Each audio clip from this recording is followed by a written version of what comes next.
nagsisimula ng gumawa ng kaguluhan si Hagod. Sa pagkamatay ni Avria ay nakahanap agad si Ether ng papalit dito upang maghasik ng lagim sa Encantadia. Kailangan nating madaliin ang paghahanap sa sandata ng patalumang Halia. Ngunit, paano natin ito mahahanap?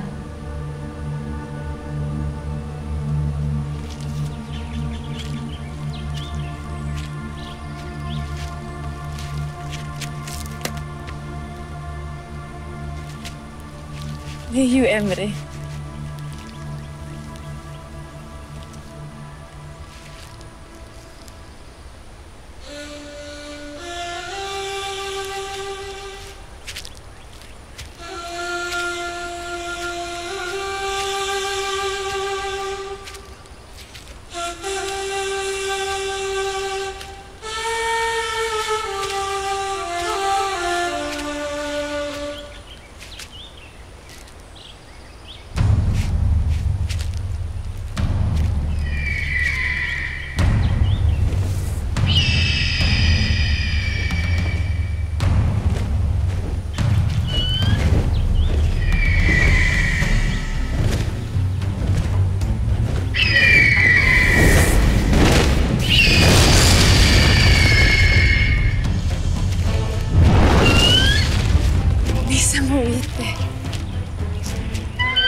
Kaibigan,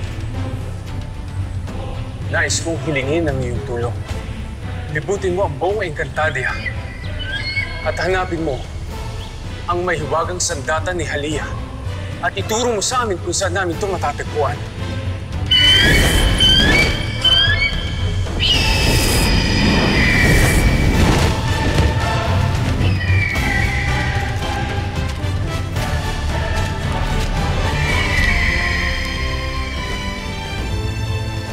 Sana Yashma.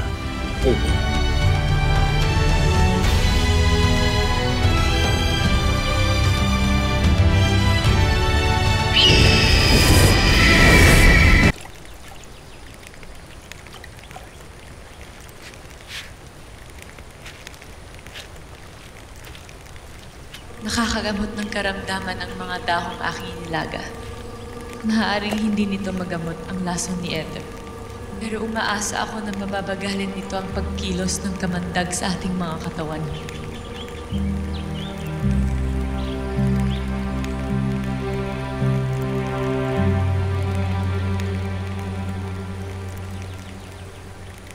Abisala Eshma. Ito'y palad ng Encantadia. Dahil may isang katulad na nangangalaga nito. Huwag kayong magsalita ng ganyan, mahal na Emre. Di hamak na mas marami na kayong nagawa kumpara sa akin. Ngunit, ako rin ang may dahilan. Bakit nasa ganito tayong katayuan? Batid kong kasalanan ko ang paghahari ni Ether at Arde. Nagkamali ako, Cassiopeia. Nagkamali ako. Sa pagtitiwala ko sa aking kaibigan na si Keros. Hindi ko akalain na kakalabanin niya ako. Para akong isang musmus na walang alam. May nakapagsabi sa akin kailan lamang na lahat tayo ay nakagagawa ng pagkakamali. Na nasa atin na kung paano natin itatama ang ating mga nagawa at dito masusukat ang ating katatagan at kabutihan. Muling nagpapasalamat ako sa iyo, Cassiopeia. Dahil alam mo kung paano pagaanin ang loob ng isang nilalang na merong mabigat na kasalanang ginawa. Ako dapat ang nagpapasalamat sa iyo, Emre.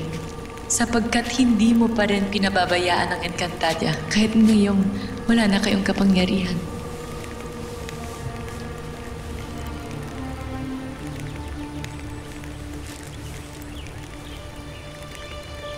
Hinihiling ko lang na sana'y ay maging matalino ang mga diwata na maging mas mapagmasid sila sa Lireo.